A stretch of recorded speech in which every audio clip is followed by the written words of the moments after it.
રહ્યા છો ગુજરાતની number 1 news channel news 18 Gujarati. આપની સાથે હું પૃથા। સમાચારમાં સૌપ્રથમ વાત કરીએ વડોદરાની, તો વડોદરા હરણી હોનારતનો મામલો વડોદરા કોર્પોરેશનની મોટી બેદરકારી સામે આવી છે। સૂકો નાસ્તો વેચનારને આ કોન્ટ્રાક્ટ આપવામાં આવ્યો હતો। મેસર્સ કોટીના ઇજાદાર પહેલા નાસ્તો વેચતા હતા। કોટિયા પ્રોજેક્ટ એક વખત રદ પણ કરવામાં આવ્યો હતો। કામગીરીનો અનુભવ ન હોવાથી રદ કરાયો હતો કોન્ટ્રાક્ટ। 2 મહિનામાં જ કોન્ટ્રાક્ટરને ફરી કોન્ટ્રાક્ટ આપવામાં આવ્યો હતો, એટલે કે અગાઉ એકવાર કોન્ટ્રાક્ટ રદ કરવામાં આવ્યો અને ત્યારબાદ 2 જ મહિનામાં ફરી તેમને જ કોન્ટ્રાક્ટ આપવામાં આવ્યો હતો। ટેન્ડરની શરત ભંગ છતાં પગલાં નથી લેવામાં આવ્યા। કાર્યપાલકની જવાબદારી હોવા છતાં બેદરકારી દાખવવામાં આવી છે। એક પણ અધિકારીને સસ્પેન્ડ કરવામાં ન આવતા હાલ અત્યારે અનેક સવાલ ઉઠી રહ્યા છે। તો વડોદરા કોર્પોરેશનની સૌથી મોટી બેદરકારી સામે આવે છે, ત્યારે અહીં અનેક સવાલ પણ ઉઠી રહ્યા છે કે નાસ્તો વેચનારને કોણે આ પ્રકારનો કોન્ટ્રાક્ટ આપ્યો હતો। 2 જ મહિનામાં ફરી કોન્ટ્રાક્ટ આપવામાં આવ્યો, તે પણ સૌથી મોટો સવાલ છે। કોન્ટ્રાક્ટ રદ થયો હતો તો ફરી શા માટે તેને જ કોન્ટ્રાક્ટ આપવામાં આવ્યો છે? સૌથી મોટી બેદરકારી અને અનેક સવાલ ઉઠી રહ્યા છે। કોની રહેમ નજરથી આ પ્રકારે કોન્ટ્રાક્ટ આપવામાં આવ્યો હતો? કારણ કે 14 માસૂમોના ભોગ લેવાયા છે। કોર્પોરેશન ઘોર બેદરકારી સામે આવે છે। શરતો ભંગ થઈ હતી તો પગલાં શા માટે નથી લેવામાં આવ્યા, તે પણ એક સૌથી મોટો સવાલ ઉઠી રહ્યો છે। કોના કહેવાથી ફરી આ પ્રકારે કોન્ટ્રાક્ટ આપવામાં આવ્યો હતો, જ્યારે જવાબદારી કાર્યપાલકની જવાબદારી હોવા છતાં બેદરકારી દાખવવામાં આવી છે। એક પણ અધિકારીને સસ્પેન્ડ કરવામાં નથી આવ્યા અને અનેક સવાલ ઉઠી રહ્યા છે। વડોદરાના હરણી બોટ દુર્ઘટના પ્રકરણમાં તપાસ। ન્યૂ સનરાઇઝ સ્કૂલ અચોક્કસ મુદત માટે બંધ કરવામાં આવી। સ્કૂલ મેનેજિંગ ડાયરેક્ટરે મહત્વનો નિર્ણય લીધો। સ્કૂલ સામે કાર્યવાહીની માંગ સાથે વાલીઓ ભેગા થતા સ્કૂલ આગળ બંદોબસ્ત ગોઠવી દેવામાં આવ્યો હતો। તો ન્યૂ સનરાઇઝ સ્કૂલ અચોક્કસ મુદત માટે બંધ કરવામાં આવી છે। વાલીઓના હોબાળા બાદ સ્કૂલ મેનેજિંગ ડિરેક્ટરે આ નિર્ણય લીધો છે। તો સ્કૂલ સામે પોલીસ બંદોબસ્ત પણ ગોઠવી દેવામાં આવ્યો છે। હરણી બોટ દુર્ઘટના પ્રકરણમાં હાલ અત્યારે તપાસ ચાલી રહી છે। ન્યૂ સનરાઇઝ સ્કૂલ અચોક્કસ મુદત માટે બંધ કરવામાં આવી। સ્કૂલના મેનેજિંગ ડિરેક્ટરે મહત્વનો નિર્ણય લીધો છે કે અચોક્કસ મુદત માટે હવે શાળા બંધ રહેશે।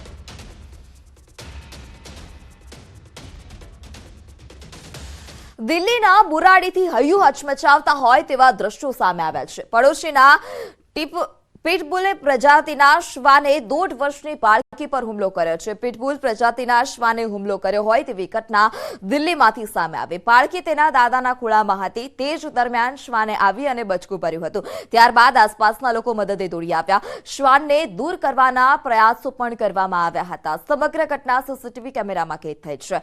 બાળકીને શ્વાનના મુખમાંથી છોડાવી સ્થાનિકોએ શ્વાનને માર્યા હોવાના દ્રશ્યો પણ સામે આવ્યા। સમગ્ર ઘટનાનો વિડીયો હાલ વાયરલ થયો છે।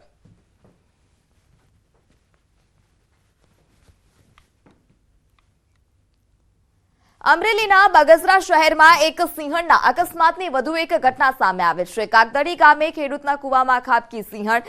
ગ્રામજનોએ ઘટના અંગે વન વિભાગને જાણ કરી હતી।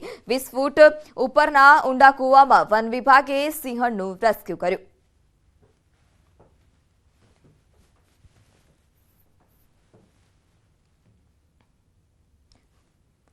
રાજકોટના કાલાવડ રોડ પર કાર અકસ્માત સર્જાયો। 2 કાર ધડાકાભેર અથડાઈ હતી। શહેરના કોસ્મોપ્લેક્સ સિનેમા નજીકની આ ઘટના છે। અકસ્માતના સીસીટીવી ફૂટેજ પણ સામે આવ્યા છે। સીસીટીવી ફૂટેજમાં જોઈ શકાય છે કે બંને કાર ધડાકાભેર અથડાઈ છે। કોસ્મોપ્લેક્સ સિનેમા નજીકની આ ઘટના છે। અકસ્માતના સીસીટીવી ફૂટેજ પણ સામે આવ્યા।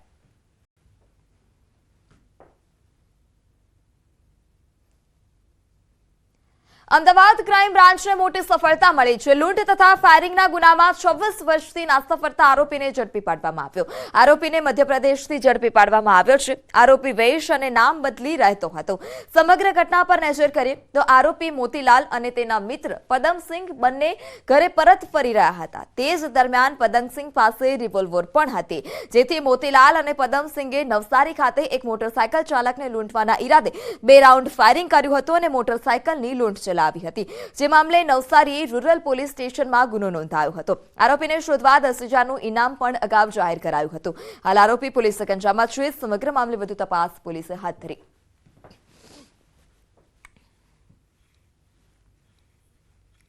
નવસારી પેટ્રોલ પંપ ઉપર લૂંટ વિથ ફાયરિંગ કરનારો આરોપી અને ત્યારબાદ પોલીસ જાપ્તામાંથી ફરાર આરોપી એવો ખુખાર આરોપી 26 વર્ષ બાદ અમદાવાદ ક્રાઇમ બ્રાન્ચના ટીમે એમના દ્વારા એમપીથી પકડી લેવામાં આવેલ છે।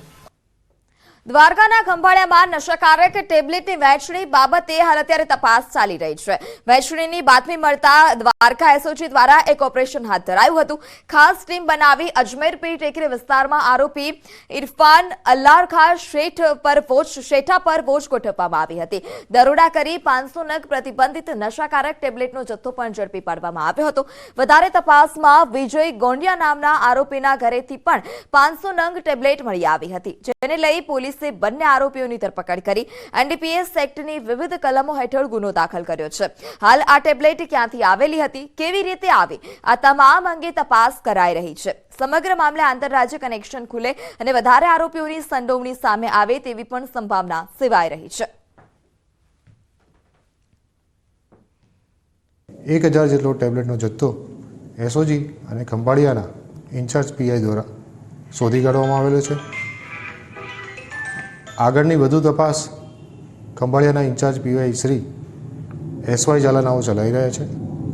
આમાં હજુ આરોપી પકડાવાની શક્યતા છે।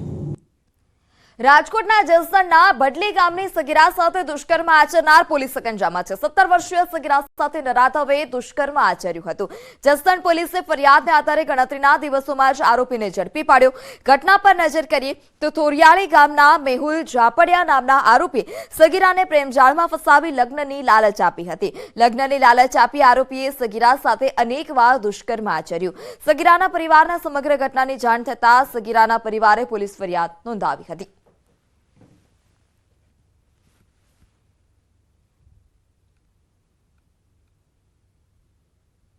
સગીર વયની દીકરીને મિત્રતા કેળવી બળજબરીપૂર્વક તેની સાથે શરીર સંબંધ બાંધેલા તેમજ તેઓને લાલચ આપીને બદકામ કરેલ હોય। આરોપીના ગણતરીના દિવસોમાં જ આરોપી જે મેહુલભાઈ છે તેને આરોપીએ ધરપકડ કરેલ છે। સુરતના પાસોદરામાં પ્રેમિકાની સગાઈ થતા પ્રેમીએ ઘરમાં ઘૂસી છરીના ઘા માર્યા। યુવતીની બહેન વચ્ચે પડતા તેને પણ છરી મારી હતી। ઘટનાને અંજામ આપી યુવકે જ્વલનશીલ પ્રવાહી છાંટી પોતાની જાતને આગ ચાંપી દીધી। સળગેલી હાલતમાં જ તેણે યુવતીને પણ બાદ ભીડી હતી તો તે પણ દાઝી હતી। જોકે યુવકનું ઘટના સ્થળ પર જ મોત નીપજ્યું છે। યુવતીની હાલ હોસ્પિટલમાં સારવાર શરૂ છે।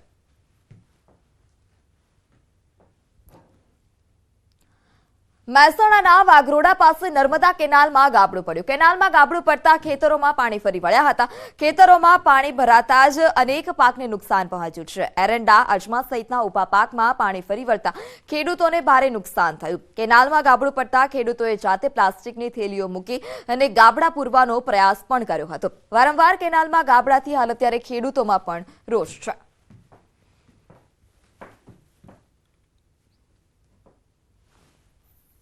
કાલે સાંજે કેનાલ તૂટી જવાથી ગામમાં 15 થી 20 ખેતરમાં પાણી ભરી ગયું છે અને ઘણું નુકસાન પણ થયું છે।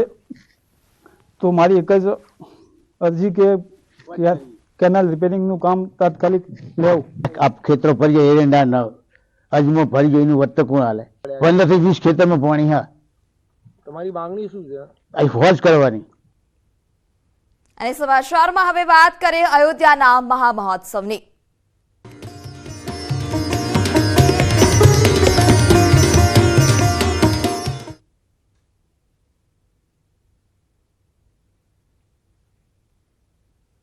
અને હવે નજર અયોધ્યાની ટોપ 10 ખબર પર।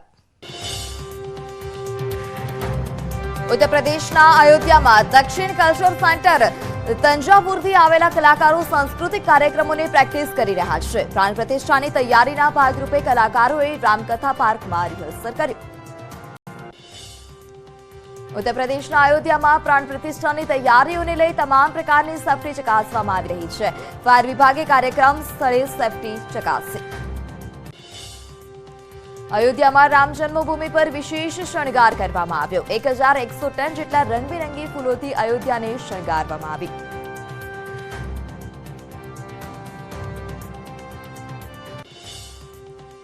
અયોધ્યામાં પ્રાણ પ્રતિષ્ઠાની તૈયારીઓને આખરી ઓપ આપવામાં આવી રહ્યો છે। અયોધ્યામાં જગતગુરુ રામભદ્રાચાર્યજી સ્થાન પર અમૃત મહોત્સવ લેસર શો બતાવવામાં આવી રહ્યો છે.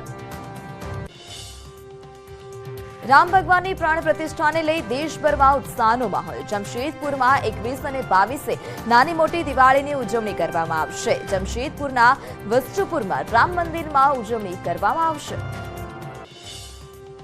મધ્યપ્રદેશના જબલપુરમાં શ્રી રામ અને અયોધ્યાના મંદિરનું ટેટુ કરાવવાનો ક્રેઝ જોવા મળ્યો. યુવાનો શરીર પર અયોધ્યા સંબંધિત કરાવી રહ્યા છે ટેટુ. અયોધ્યા મહોત્સવને લઈ લોકોમાં ઉત્સાહ.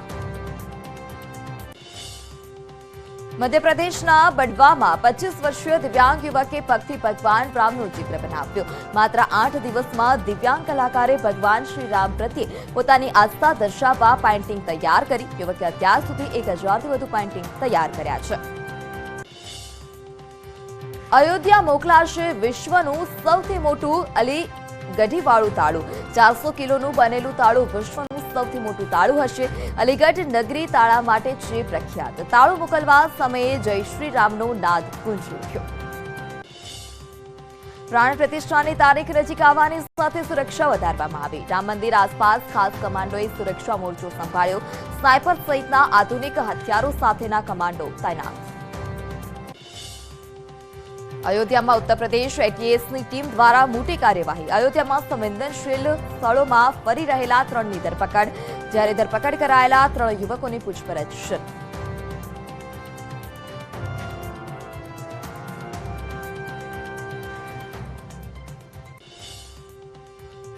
તો પ્રધાનમંત્રી મોદી રામ મંદિર પ્રાણ પ્રતિષ્ઠાના ઉપલક્ષમાં 11 દિવસના અનુષ્ઠાન કરી રહ્યા છે. આ અનુષ્ઠાન દરમિયાન પ્રધાનમંત્રી મોદી દરરોજ સવારે 3:40 મંત્ર જાપ કરે છે. આધ્યાત્મિક જગતના સિદ્ધ પુરુષો તરફથી તેમને પ્રાપ્ત થયેલા આ મંત્રોના પાઠ પ્રધાનમંત્રી મોદી 1 કલાક 11 સુધી કરે છે. તેમના 11 દિવસના આ અનુષ્ઠાનમાં મંત્ર જાપ એ મહત્વપૂર્ણ ભાગ છે.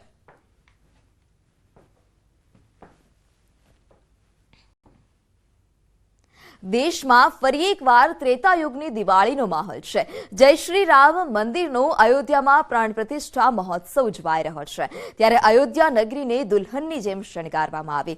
દરેક રસ્તાઓ પર રંગોળી બનાવવામાં આવી છે. અયોધ્યા સહિત દેશભરમાં ગુંજી રહ્યો છે જય શ્રી રામનો નાદ.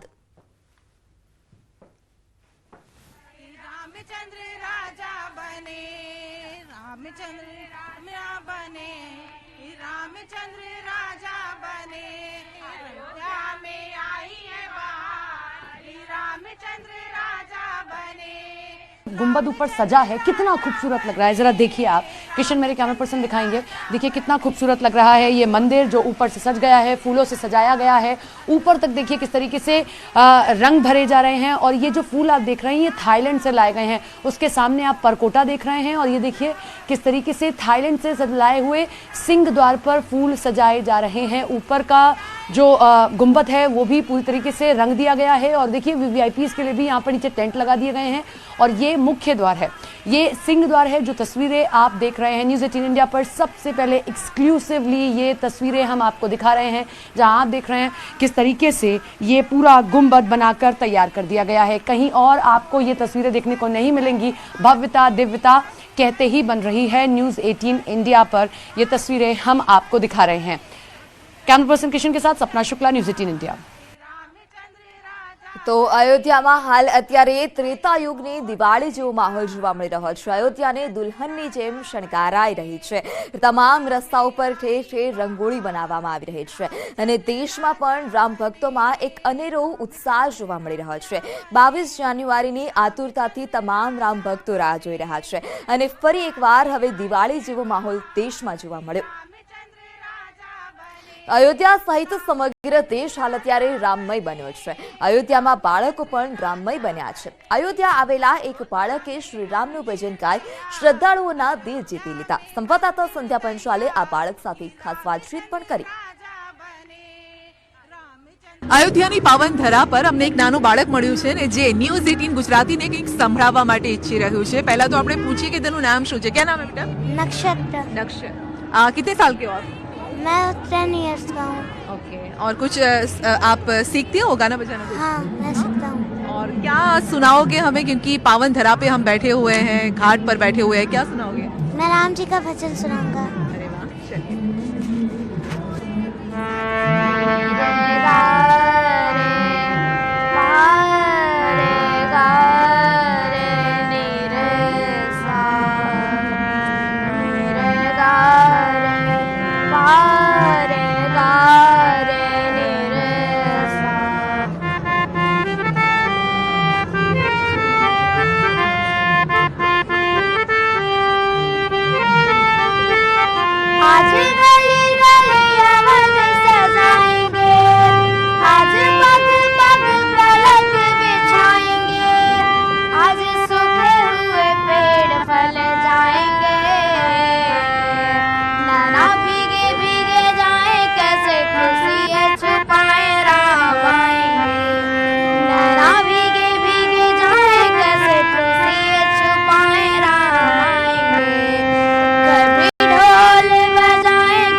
गाएंगे, मोर नाचेंगे, पपीहे आज गाएंगे। રામ આએંગે તો આટલું સુંદર ભજન એ અયોધ્યાથી રામજીને અર્પણ કરી રહ્યો છે અને ગુજરાતની જનતા સામે તેણે સુંદર આ ભજન સંભળાવ્યું છે. રામલલ્લા के लिए क्या कहोगे आप बेटा? मैं जो हमारे बुजुर्गों ने आज तक लड़ाई लड़ी, जो हमारे आज तक जो हमारे प्रयास किया बुजुर्गों ने, वो आज जब राम मंदिर बनने को तैयार हो रही है, तो मुझे बहुत खुशी है उसका. તો સમાચારમાં હાલ સમય થયો છે વિરામનો. अब જોડાયેલા રહો ન્યૂઝ 18 ગુજરાતી સાથે.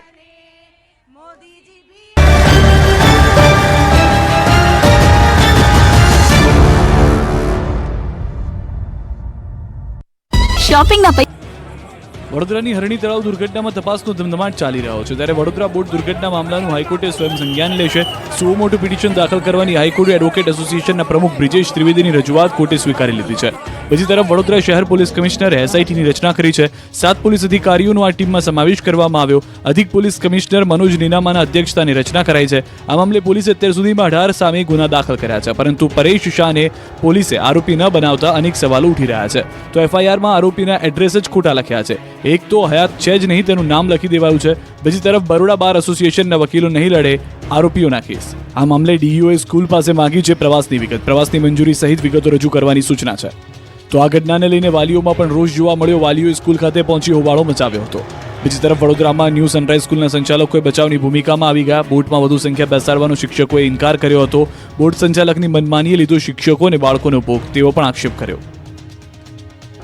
વડોદરામાં બેદરકારીના કારણે હરણી હોરારતમાં એક સાથે 14 લોકો ડૂબી જતા વડોદરા શહેર હિબકે ચડ્યું હતું. આ દુર્ઘટનામાં 12 બાળકો અને 2 શિક્ષકોના મોત નિપજતા પરિવારજનો પર જાણે આપ ફાટ્યું હતું. જ્યારે બાળકોના અંતિમ સંસ્કાર અને જનાજો નીકળતા વડોદરા આખું શહેર રડતું જોવા મળ્યું અને દ્રશ્યો પણ ભાવુક કરી ચૂક્યા હતા. દુર્ઘટનામાં મોતને ભેટેલ ઋત્વી શાહ અને રોશની સિંઘના મૃતદેહ રામનાથ સ્મશાનમાં લવાતા કરુણ દ્રશ્યો સર્જાયા. ઋત્વી અને રોશની બંને સાથે ભણતા હતા. બંનેની અંતિમ ક્રિયા પણ સાથે કરવામાં આવતા હૃદયદ્રાવક દ્રશ્યો સર્જાયા. રોશની સિંઘના અંતિમ સંસ્કારમાં મોટી સંખ્યામાં મુસ્લિમ બિરાદરો પણ જોડાયા હતા. આ બાજુ વડોદરાના વાડી તાઈવાળા ખાતે મૃતક બાળકની દફન વિધિ કરાઈ છે. બાળકની દફન વિધિ દરમિયાન સૌ કોઈના હૃદય દ્રવી ઉઠે તેવા કરુણ દ્રશ્યો જોવા મળ્યા. હરણી તળાવમાં બનેલી કરુણ ઘટનામાં નિજામમાં પરિવારે કુલદીપક ગુમાવ્યો. વિશ્વાની માતાએ આક્રંદ કરતા કહ્યું કે મારા દીકરાને મેં જવા માટે ના પાડી હતી, તેમ છતાં તે જીદ કરીને ગયો. ઘરે પાછો ના આવ્યો. એકના એક દીકરાના મોતથી ઘર મોકાણ કોને છાનું રાખે તેવા દ્રશ્યો સામે આવ્યા. તો આ માતાને હજુ તેનો બાળક મળ્યો નથી. ઉછીના પૈસાથી બાળકને પ્રવાસે મોકલ્યો, હજુ તેનો કોઈ પત્તો નથી. એટલે 48 કલાકથી માતા પિતા હરણી તળાવે ખાધા પીતા વગર બાળક હમણાં બહાર નીકળે તેની રાહ જોઈ રહ્યા છે. તો શાળાના શિક્ષકોએ ખુલાસો કર્યો છે કે બોટમાં વધારે ના ભરવા કહ્યું હતું. ના કહેવા છતાં વધારે બાળકો બેસાડાયા. આગળ જતા જ બોટ પલટી ગઈ. તો ન્યૂઝ 18 ગુજરાતીએ વડોદરાના હરણી લેક પરની સ્થિતિનું રિયાલિટી ચેક કરતા બોટને વેલ્ડિંગ અને થીગડા મારીને ચલાવાતી હોવાનું સામે આવ્યું. અહીં સ્વિમિંગ રીમ પણ તૂટેલી હાલતમાં જોવા મળી છે. તો કોંગ્રેસના નેતાઓએ લીધી ઘટના સ્થળની મુલાકાત. ઇમરાન ખેડાવાલા અને ગ્યાસુદ્દીન શેખ મુલાકાતે પહોંચ્યા હતા. વડોદરાના હરણી તળાવ બાળકોના મોતની ચીખોથી ગુંજી ઉઠતા આસપાસના લોકો કામ ધંધા મૂકી દોડી આવ્યા. આ મોટી હોનારતમાં તળાવની આસપાસ રહેતા કેટલાક લોકો તારણહાર સાબિત થયા. પ્લાસ્ટિકનું કામ કરતા માનસિંહ બન્યા રિયલ હીરો. જ્યારે દુર્ઘટનાની જાણ થતાં ઊંચી રેલિંગ પરથી કૂદ્યા માનસિંહ. રસ્તા ઉપર આવતા વાહનો ઉભા રાખી મદદ માંગી. 3 થી 4 માસૂમ બાળકોને માનસિંહે બહાર કાઢ્યા. તો આ છે લાલાભાઈ. લાકડા સોમિલમાં કામ કરતો શ્રમિક બન્યો રિયલ હીરો. દુર્ઘટનાની જાણ થતાં 6 ફૂટ ઊંચી રેલિંગ કૂદ્યા લાલાભાઈ. બોટ સીધી કરી એક બાળકને કાઢ્યું બહાર. એક બાદ એક 5 બાળકોને બહાર કાઢ્યા. એક શિક્ષિકાને લાલાભાઈએ બચાવી બહાર કાઢ્યા. તો કોર્પોરેટર જાગૃતિબેન કાકાની પણ જોવા મળી માનવતા. તેઓ પણ આ જ રીતે એક બાળકીને ખોળામાં લઈને દોટ મૂકી રહ્યા છે. કોર્પોરેટર જાગૃતિબેન કાકા બાળકોને મદદે આવ્યા. બાળકોને ઊંચકી હોસ્પિટલની અંદર પહોંચાડ્યા. જ્યાં જ ફાયર ઓફિસરો ન પહોંચ્યા હોત તો કેટલાને ઘર કુલદીપક બુચાઈ ગયા હોત. અમિત ચૌધરીએ ભીની આંખે ન્યૂઝ 18 સમક્ષ આખી ઘટના વર્ણવી. તળાવમાં તરફડિયા મારતા બાળકોને જોઈ ફાયર ઓફિસર દ્રવી ઉઠ્યા. કહ્યું, આ ઘટના જીવનમાં ક્યારે નહીં ભૂલી શકું. વડોદરામાં સર્જાયેલી દુર્ઘટનાને લઈ સર્વત્ર ગમનો માહોલ છવાઈ ગયો છે. રાજકોટના સુપેડીમાં આવેલા મુરલી મનોહર મંદિરના મહંતે મૃતકોને શ્રદ્ધાંજલિ અર્પણ કરી છે. મહંત તથા ભક્તોએ બરોડામાં મૃતકોને શ્રદ્ધાંજલિ અર્પણ કરી. આ બાજુ ડાકોરમાં પણ ભૂલકાઓને શ્રદ્ધાંજલિ અર્પી મંદિરની સામે જ પ્રતિક ઉપવાસ પર બેઠા છે. જીતુભાઈ સેવક નામના અરજદારે કાર્યવાહીની માંગ કરી છે અને જો કાર્યવાહી નહીં કરાય તો તેમણે જળ સમાધિની ચીમકી પણ ઉચ્ચારી છે. આક્ષેપ કર્યો કે ડાકોરમાં નૌકા વિહાર સંચાલકો દ્વારા નિયમોનું પાલન થતું નથી. અંબાજીમાં સદગતની આત્માને શાંતિ મળે તે અર્થે હોમ હવન કરાયા. બ્રાહ્મણો દ્વારા મંત્રોચ્ચાર સાથે મૃતક બાળકો અને શિક્ષકોના મોક્ષ અર્થે વિશેષ પ્રાર્થના કરાઈ. વડોદરામાં બોટ ડૂબી જવાની ગંભીર દુર્ઘટના બાદ પણ લોકોએ જાણે બોધપાઠ લીધો ન હોય એવી ગંભીર બેદરકારી દાખવી રહ્યા છે. જુઓ ઓખાથી બેટ દ્વારકા જતી ફેરી બોટ સર્વિસનો આ વિડીયો, જેમાં અડધાથી વધુ યાત્રિકો લાઈફ જેકેટ પહેર્યા વગરના જોવા મળી રહ્યા છે. એટલું જ નહીં, બોટમાં કેપેસિટી કરતાં વધુ લોકો બેસાડાય છે. વડોદરામાં તંત્રની ગંભીર બેદરકારી બાદ પણ દ્વારકા તંત્ર ક્યારે જાગશે એ મોટો સવાલ છે. તો કેવડિયા એકતાનગરમાં જે બોટ સુવિધા પ્રવાસીઓ માટે ઊભી કરવામાં આવી છે, જે વર્ષોથી ચાલી રહી છે અને અહીંયા સેફટીની ખાસ કાળજી રાખવામાં આવી રહી છે. બોટમાં બેસવા માટે ખાસ જેટી બનાવવામાં આવી છે. સેફટી જેકેટ પહેરેલા પ્રવાસીઓ જોવા મળ્યા. 50થી વધુ પ્રવાસીઓને બેસાડવામાં આવતા નથી. તો ગિરિમથક સાપુતારામાં પ્રવાસીઓ બોટિંગની મજા માણતા નજરે પડ્યા. આહલાદક વાતાવરણ સાથે ઠંડીની મજા માણતા પ્રવાસીઓ જોવા મળી રહ્યા છે. બોટિંગ માટે સેફટી જેકેટ સાથે પ્રવાસીઓને નિયમ મુજબ બેસાડવામાં આવી રહ્યા છે. વડોદરા બોટ દુર્ઘટના પગલે રાજકોટના ઈશ્વરિયા પાર્કમાં તંત્રે ચેકિંગ હાથ ધર્યું. ત્યારે મામલતદાર વસીમ રિઝવી સહિતની ટીમ પાર્કમાં પહોંચી હતી, જ્યાં થઈ રહેલી બોટિંગ એક્ટિવિટીને લઈને નિરીક્ષણ હાથ ધર્યું હતું, જેમાં લાઈફ જેકેટ અને પાવર બોટ સહિત સેફટીના પૂરતા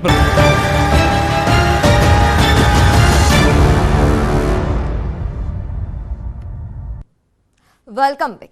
ગુજરાતી સિનેમાઘરોમાં આજથી ગુજરાતી પારિવારિક ફિલ્મ મારા પપ્પા સુપર હીરો શરૂ થઈ છે. ત્યારે ફિલ્મના ડિરેક્ટરે અમદાવાદના પીવીઆર સિનેમામાં પ્રિવ્યુ શોનું આયોજન કર્યું, જેમાં ફિલ્મના ડિરેક્ટર, પ્રોડ્યુસર, સ્ટારકાસ્ટ સાથે નજીકના પરિવારજનો પણ પહોંચ્યા હતા. આ ફિલ્મ એક પારિવારિક ફિલ્મ છે, જેમાં કોઈ પણ પ્રકારનો શો ઓફ નથી કરવામાં આવ્યો, પરંતુ પિતાનો રોલ ફેમિલીમાં કેટલો મહત્વનો છે તે બતાવવામાં આવ્યો છે. બાળકોને મનગમતી વસ્તુ અથવા તો ઈચ્છા પૂર્ણ કરવા પિતાની મહેનત કેવી હોય છે તે સંદેશ સાદી અને સરળ ભાષામાં લોકો સુધી પહોંચાડવામાં આવ્યો છે. એક ફેમિલીની વાત છે કે મા બાપ અને દીકરી, બરાબર. તો આ ફિલ્મ આઈ થિંક બધાને એટલું કનેક્ટ કરશે, કોઈ પણ મા બાપ હોય.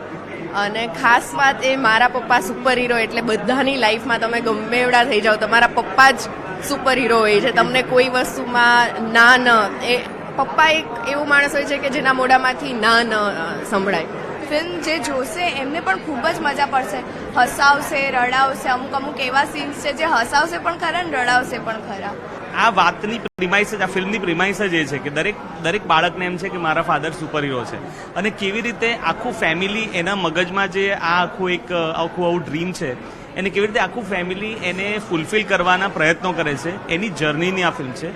આ એવી ફિલ્મ છે જે ઘણા વખત પછી આપણને એવી જોવા મળી રહી છે કે જેની અંદર શુદ્ધ પારિવારિક ગુજરાતી ફિલ્મ, જે સંપૂર્ણ પરિવાર સાથે એટલે દાદા દાદીથી લઈને નાના બાળક સાથે તમે એક સાથે મળીને જોઈ શકો એવી ફિલ્મ છે. લાગણીસભર છે, ખૂબ સરળ છે, કોઈ શોશા તામઝામ કેજીએફ એવું કશું જ નથી. તો સમાચારોમાં અત્યારે બસ આટલું જ. વધુ સમાચાર માટે જોડાયેલા રહો ન્યૂઝ 18 ગુજરાતી સાથે. નમસ્કાર.